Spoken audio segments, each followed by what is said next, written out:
تو اب ان کی تاریخ کا حوالہ شروع ہو رہا ہے۔ وَآتَيْنَا مُوسَى الْكِتَابَ، اور ہم نے موسیٰ کو کتاب دی تھی یعنی تورات۔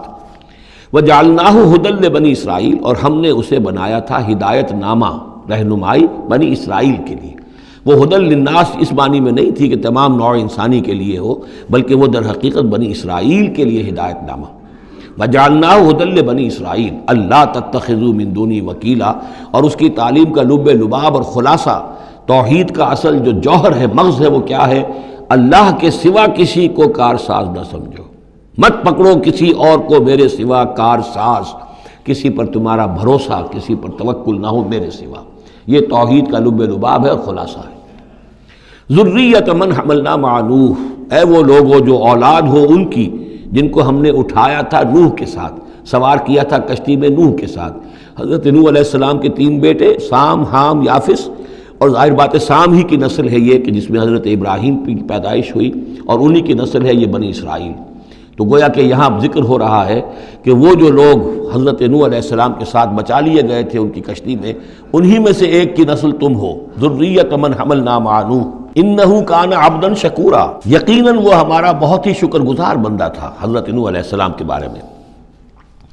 وقضینا الی بنی اسرائیل فی الکتاب لتفسدن فی الارض مرتین، اور ہم نے یہ پہلے ہی متنبہ کر دیا تھا بنی اسرائیل کو کتاب میں کہ 2 مرتبہ تم زمین میں بڑا فساد بچاؤ گے۔ وَلَتَعْلُنَّ عُلُوًّا كَبِيرًا، اور بہت ہی تم سرکشی کرو گے، بہت بڑی سرکشی کرو گے۔ یعنی 2 ادوار تم پر ایسے آئیں گے، شرارتیں کرو گے، سرکشی کرو گے، دین سے دور ہو جاؤ گے، لہو و لعب میں مبتلا ہو جاؤ گے، عیاشیوں کے اندر، اور اس میں تمہارا جو ہے اللہ تعالیٰ کی طرف سے پھر تمہارے اوپر عذاب کے کوڑے برسیں گے۔ اب یہاں پہ بٹوین دی لائن یہ ہے کہ اس سے پہلے ان کا ایک دور آیا کہ جس کے اندر ان کو اللہ تعالیٰ نے ان پر رحمتیں فرمائیں۔ کیونکہ ہم کچھ چیزیں پڑھ چکے ہیں تاریخ بنی اسرائیل کے ضمن میں، وہ ذہن میں رکھیے۔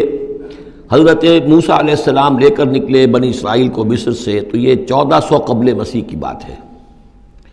اس کے بعد وہ آئے ہیں، تورات انہیں ملی ہے جبکہ وہ جبل طور کے پاس پڑاؤ ڈالا ہے۔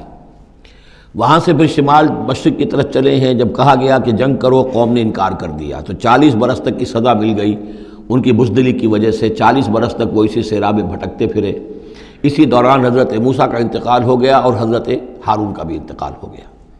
لیکن پھر صحرا میں جو نسل پیدا ہوئی وہ پلی بڑھی، وہ ہمت والی تھی، مشقت دیکھی ہوئی تھی اس نے پھر جنگ کی اور جہاد کیا۔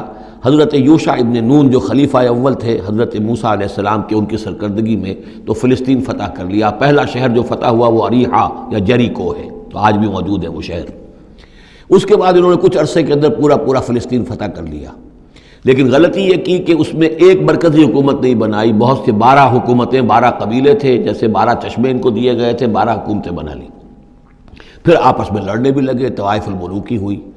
تو آس پاس کے جو مشرک اور کافر قومیں تھیں سیریا وغیرہ میں اور آس پاس اردن کے رہنے والی، انہوں نے پھر جو ہے ان کے اندر ریشہ دوانی شروع کی، اور ایک دور یہ آیا کہ اس میں ان کو بہت سے لوگوں کو اپنے گھروں سے نکال دیا گیا، اور وہ لوگ بڑی ہی زوال سے 2-4 ہو گئے۔ تب انہیں ہوش آیا، انہوں نے سیموئیل نبی جو ان کے تھے ان سے کہا کہ ہمارے لیے سپہ سالار مقرر کیجئے، ایک سپہ سالار ہو تاکہ اس کے پیچھے ہم سب کے سب 12 کے 12 قبیلے جمع ہو کر جنگ کریں، تو پھر یہ کہ اپنے دشمنوں پر فتح حاصل ہو۔ یہ وقفہ تقریباً 300 برس کا ہے، جس کے بعد وہ جنگ ہوئی ہے طالوت اور جالوت کی، اور حضرت طالوت نے جالوت کو قتل کیا۔ پھر حضرت داؤد منظر پر آ گئے، پھر طالوت، حضرت داؤد اور حضرت سلیمان، یہ 3 ان کی حکومتیں ہیں تقریباً 100 برس پر پھیلی ہوئی۔ 16 برس طالوت کے، 40 برس حضرت داؤد کے، 40 برس حضرت سلیمان کے۔ یہ گویا کہ ان کی خلافت راشدہ ہے۔ جیسے ہمارے حضرت ابوبکر کا دور مختصر ہے، پھر حضرت عمر، پھر حضرت عثمان رضی اللہ تعالیٰ عنہم، تو یہ مل کر جو ہمارے ہاں بنتے ہیں 24 برس 3 خلافتوں کے، ان کے ہاں یہ 100 برس کا عرصہ ہے۔ لیکن حضرت عثمان کے بعد آپ کو معلوم ہے کہ تقسیم ہو گئی تھی مملکت، اس لیے کہ حضرت علی رضی اللہ تعالیٰ عنہ کی خلافت کو حضرت امیر معاویہ نے تسلیم نہیں کیا، تو شام اور مصر کے علاقے علیحدہ رہے۔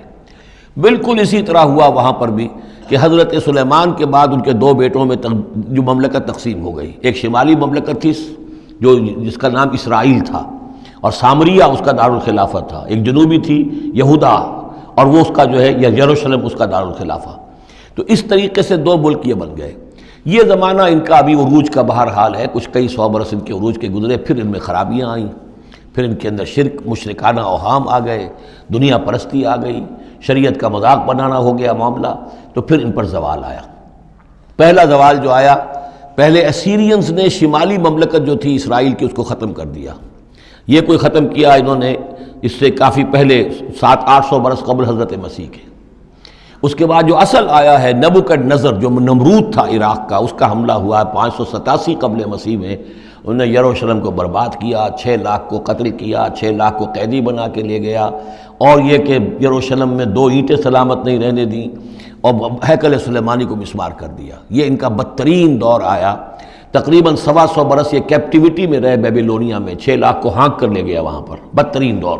تو پہلا عروج، اس کا جو کلائمیکس تھا وہ طالوت اور داؤد اور سلیمان کا دور حکومت، اور پہلا زوال جس کا یوں سمجھیے کہ سب سے نیچے کی پوزیشن یہ ہے جو کیپٹیوٹی کا دور ہے ان کا۔ اس کے بعد حضرت عزیر علیہ السلام ان میں آئے، اللہ نے بھیجا، انہوں نے دعوت اصلاح توبہ کی بنیادی کی، پھر یہ لوگ کچھ ٹھیک ہوئے۔ ادھر یہ کہ ایران نے حملہ کیا تھا عراق پر اور ان کو آزاد کر دیا تھا کہ جاؤ تم، کہ خورس نے، ذوالقرنین نے، کہ تم جاؤ اور جا کر اپنا شہر دوبارہ آباد کر لو، تو یہ پھر آ گئے، حضرت عزیر کے ساتھ ہو کر آئے ہیں۔ تو یہ تقریباً 458 قبل مسیح میں پھر یہ دوبارہ آئے ہیں۔ تو یہ سمجھیے کہ 125 برس تک یہ جو شہر ہے اجڑا پڑا رہا ہے۔ اسی دوران میں حضرت عزیر کو اللہ تعالیٰ نے 100 برس کے لیے سلائے بھی رکھا ہے، وہ موت ان پر طاری کر دی تھی جو سورہ بقرہ میں ہم پڑھ کر آئے ہیں۔ یہ سارے واقعات کو آپ یوں سمجھ لیجئے کہ یہ علیحدہ علیحدہ ٹکڑے جو ہم نے پڑھے ان کو جوڑ لیجئے۔ بہرحال پھر ان کے اندر یہ کہ ایک نیکی کی تحریک چلی، پھر ان کے اندر لوگوں نے توبہ کی، پھر اللہ نے انہیں دوبارہ ایک عروج عطا کیا، مکابی سلطنت قائم ہوئی، اور وہ جہاں تک دنیاوی حدود ہیں، زمینی حدود، وہ حضرت سلیمان کی مملکت سے بھی بڑی تھی۔ یہ ان کا دوسرا دور عروج ہے۔ لیکن پھر ان کے اندر زوال آیا، پھر خرابی آئی، پھر وہی دنیا پرستی، وہی عیاشیاں، وہی بدماشیاں، وہی مشرکانہ اوہام۔ اس کے نتیجے میں پھر ان پر جو کوڑے پڑے ہیں وہ پہلے تو پڑے ہیں یونانیوں کے ہاتھوں، سکندر مقدونی نے پہلے فتح کیا ان کو، پھر سلیوکس جو اس کا سپہ سالار تھا وہ ان پر حکمران رہا ہے۔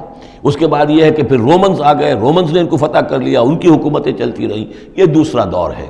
اس دور میں پھر یہ ہے کہ رومنی کے ہاتھوں سن 70 عیسوی میں دوبارہ یروشلم تباہ و برباد ہوا، 1,33,000 یہودی ایک دن میں قتل کیے۔ پھر دوبارہ وہ ٹیمپل یا ہیکل سلیمانی جو دوبارہ تعمیر کر لیا تھا حضرت عزیر کے بعد، پھر وہ مسمار کر دیا گیا، اور وہ آج تک مسمار پڑا ہوا ہے۔ اور گویا کہ حضور صلی اللہ علیہ وسلم کی بعثت کے وقت 500 برس ہو چکے تھے اس کو مسمار ہوئے ہوئے۔ سن 70 عیسوی میں وہ مسمار ہوا، اور 571 میں حضور کی پیدائش ہے، یعنی آپ کی پیدائش بھی پورے 500 برس بعد ہوئی ہے، جبکہ یہ رومیوں کے ہاتھوں ہیکل سلیمانی تباہ و برباد کر دیا گیا تھا۔ یروشلم میں پھر کوئی متنفس نہیں رہا، لیکن یہ کہ بعد میں جو ہے اس کے اندر ان کو یہاں سے نکال باہر کیا گیا، ان کا ڈائسپورا شروع ہو گیا۔ وہ ڈائسپورا اس صدی کے شروع میں ختم ہوا ہے، وہ پھر میں بعد میں بات کروں گا۔ یہ ساری داستان بڑی اہم ہے، اس لیے کہ یہ سابقہ امت مسلمہ ہے۔ یہ وہ امت مسلمہ ہے جس کے ہاں 1400 برس تک نبوت رہی، جس کے ہاں 3 کتابیں نازل ہوئی ہیں، جن کے بارے میں قرآن میں 2 جگہ ہے کہ یا بنی اسرائیل اذکروا نعمتی التی انعمت علیکم وانی فضلتکم علی العالمین، میں نے تمام جہان والوں پر تمہیں فضیلت دی ہے۔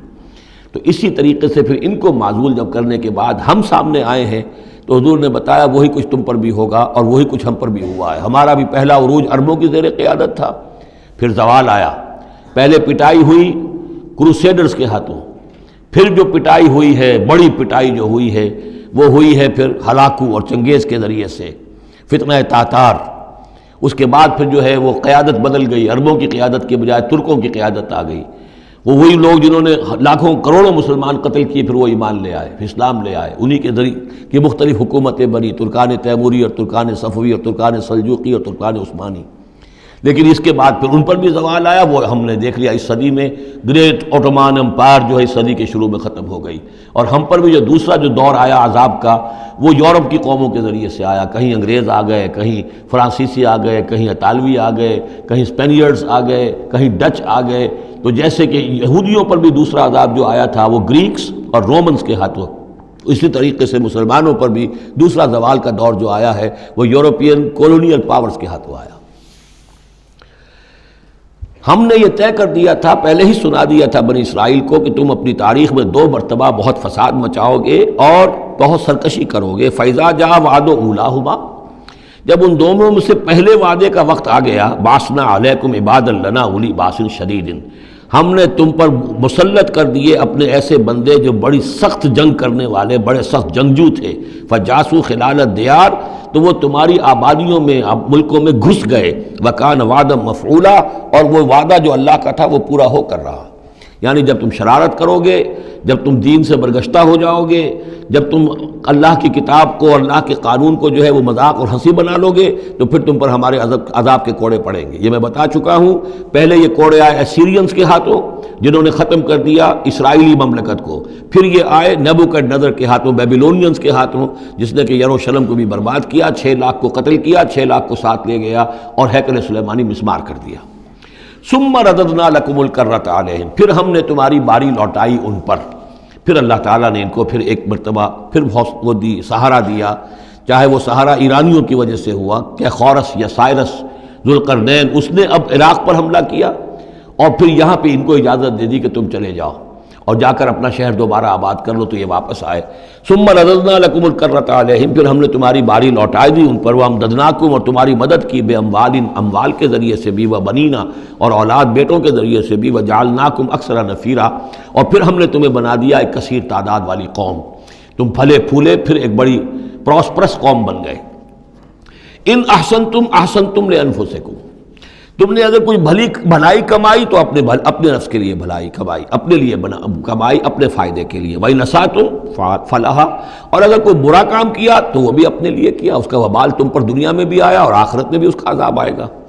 فَإِذَا جَاءَ وَعْدُ الْآخِرَةِ، جب وہ دوسری مرتبہ کی وہ سرکشی اور تمرد اور شیطنت تمہاری اور تمہارا جو ہے دین سے برگشتگی کا دور آیا، تو دوسرے وعدے کا وقت آیا، لِيَسُوءُ وُجُوهَكُمْ، یہاں وہ الفاظ محذوف سمجھیے، بَعَثْنَا عَلَيْكُمْ عِبَادًا لَنَا أُولِي بَأْسٍ شَدِيدٍ، وہ گویا کہ الفاظ یہاں ریپیٹ نہیں کیے گئے۔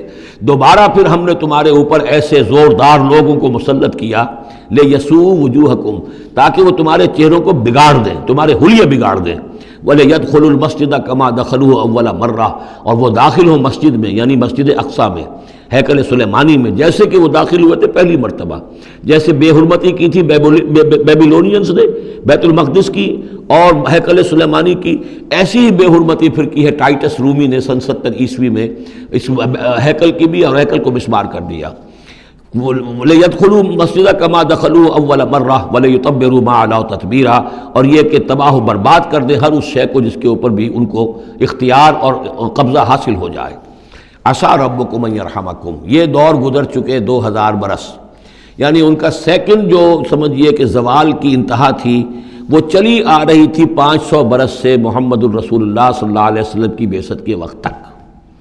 ایک عروج، ایک زوال، پھر عروج، پھر زوال، اور زوال کو 500 برس ہو گئے تھے جب کہ حضور کی بعثت ہوئی اور یہ قرآن نازل ہوا۔ ان حالات میں کہا جا رہا ہے عسیٰ ربکم ان یرحمکم، تمہارا رب اب بھی تم پر رحم فرمانے کو تیار ہے، ممکن ہے کہ تمہارا رب تم پر رحم کرے۔ وَإِنْ عُدْتُمْ، اگر تم نے وہی روش اختیار کی، وہی کفر کیا، وہی حق کو ماننے سے انکار کیا اور اعراض کیا، عدنا، پھر ہم وہی کچھ کریں گے جو ہم نے پہلے کیا تھا۔ وَجَعَلْنَا جَهَنَّمَ لِلْكَافِرِينَ حَصِيرًا، اور ہم نے کافروں کے لیے جہنم کو تو باڑا بنا رکھا ہے، جیل تو بنا رکھی ہے ہم نے جو ان سب کا احاطہ کر لے گی۔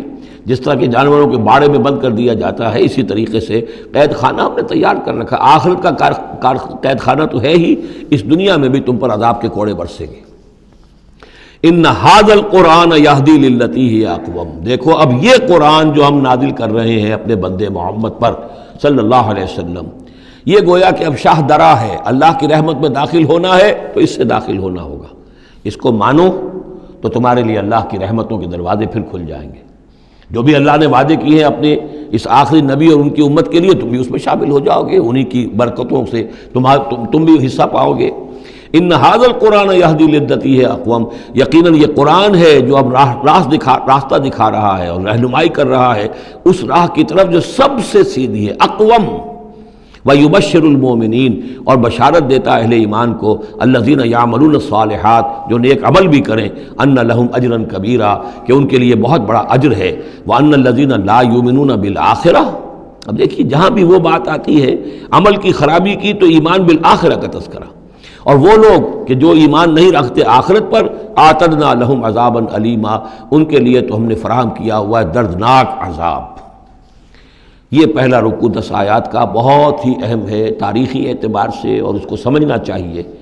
یہ خد و خال یہ ہماری ہی گویا کہ امت مسلمہ ایک ہم ہیں، الحمدللہ امت محمد میں شامل ہے، لیکن یہ بھی ایک امت مسلمہ تھی، یہ سابقہ امت مسلمہ ہے، اور ابھی یہ ختم نہیں ہوئی، یہ موجود ہے۔ اگر ڈپوزڈ ہے، معزول کر دی گئی ہے، وہ دوسری بات ہے، اور تقریباً 2000 برس سے یہ بڑے سختیوں کے اندر تھی، لیکن اب تقریباً 100 برس سے یہ ابھر کر آ گئی ہے، اور یوں سمجھیے کہ اب 2 پتنگیں اوپر چڑھ رہی ہیں۔ ایک سابقہ امت مسلمہ کی 1917 سے چڑھنی شروع ہوئی، بالفور ڈکلریشن، 1948 میں اسرائیل بن گیا، 1967 میں اسرائیل کی جو توسیع ہو گئی، 1991 میں آپ کو معلوم ہے کہ جو اس کا اربوں میں ایک ہی دشمن ہو سکتا تھا جس سے اسے خطرہ تھا، عراق، اس کا برکس نکال دیا گیا۔ اب وہ اس پورے علاقے کے اندر تو ایک اتنی بڑی طاقت ہے کہ کسی عرب ملک کے اندر یہ جرت نہیں ہے کہ وہ اسرائیل کا مقابلہ کر سکے۔ لیکن یہ کہ امت مسلمہ میں بھی رینائسنس شروع ہوا ہے، یہ بھی اپنے انتہائی زوال کو پہنچ چکی تھی اس صدی کے آغاز میں۔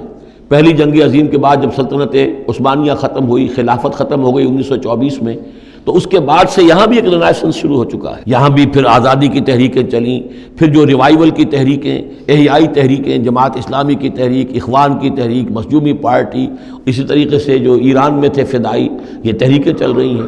تو اس کو بھی جاننا بہت ضروری ہے کہ یہ جو صدی ہماری گزری ہے، اب ختم ہو رہی ہے، اس صدی کے دوران ہمارا ایک زوال کا عمل بھی چل رہا تھا، اور ایک یہ کہ ایک نئی ایک ترقی کی طرف بھی ہم آگے بڑھے ہیں رفتہ رفتہ۔ یہ دونوں پروسیس سائیڈ بائی سائیڈ، مرج البحرین یلتقیان بینہما برزخ لا یبغیان، یہ دونوں عمل چل رہے ہیں۔ ان تمام چیزوں کا صحیح اندازہ ہونا چاہیے، ذہن میں خاکہ ہونا چاہیے، تاکہ کوئی شخص دین کی خدمت کر رہا ہو تو اسے معلوم ہو زمان و مکان کے اعتبار سے میں کہاں ہوں، کس جگہ کھڑا ہوں، ماضی کیا ہے، سامنے کیا ہے، داہنے بائیں کیا حالات ہیں۔ تو یہ ساری چیزیں جو ہیں ان کو سمجھنا بہت ضروری ہے۔